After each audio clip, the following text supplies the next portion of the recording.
ಮಂಡಿ ನೋವು ಬಂದು ಅದು ಒಂದು ಲಕ್ಷಣ. ಕಾಯಿಲೆ ಬಂದು ಒಳಗಡೆ ಬೇರೆನೇ ಇರುತ್ತೆ. ಮಂಡಿ ನೋವು ಕೂಡ ಒಂದು ಲಕ್ಷಣ. ಎಷ್ಟಿತ್ತು ನಿಮ್ದು ಮೈಯಲ್ಲಿ ಲೆಡ್ ಅಂತ ನಾವು ಟೆಸ್ಟ್ ಮಾಡಿದ್ವಿ, ಅದು 400 ಚಿಲ್ಲರೆ ಇದೆ. 400 ಕ್ರಾಸ್ ಆಗಿದೆ ಅದು. ಮತ್ತೆ ವಿಟಮಿನ್ ಡಿ ಕಮ್ಮಿ ಇದೆ, ಮತ್ತೆ ಫೋಲಿಕ್ ಆಸಿಡ್ ಕಮ್ಮಿ ಇದೆ, ಇನ್ಸುಲಿನ್ ಫಾಸ್ಟಿಂಗ್ ಇನ್ಸುಲಿನ್ ಜಾಸ್ತಿ ಇದೆ. ಇವೆಲ್ಲ ಅವಾಯ್ಡ್ ಆಗ್ಬಿಟ್ರೆ ನೋಡಿ 408 ಕಾಣ್ತಾಯ್ತಾ?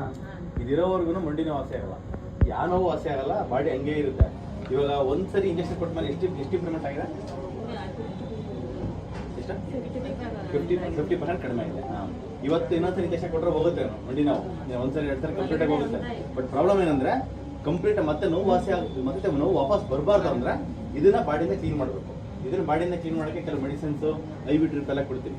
ಆ ಕ್ಲೀನ್ ಮಾಡ್ಕೊಂಡ್ಬಿಡ್ರೆ ಮತ್ತೆ ಫ್ಯೂಚರಲ್ಲಿ ಜಾಸ್ತಿ ಇರ್ತಕ್ಕಂಥ ಅಂಶಗಳು ಬಂದು ಟೀ ಮತ್ತೆ ಮೈದಾ, ಗೋಧಿ, ಲಿಪ್ಸ್ಟಿಕ್ ಇವನ್ನ ಕಂಪ್ಲೀಟ್ ಆಗಿ ಅವಾಯ್ಡ್ ಮಾಡಿ.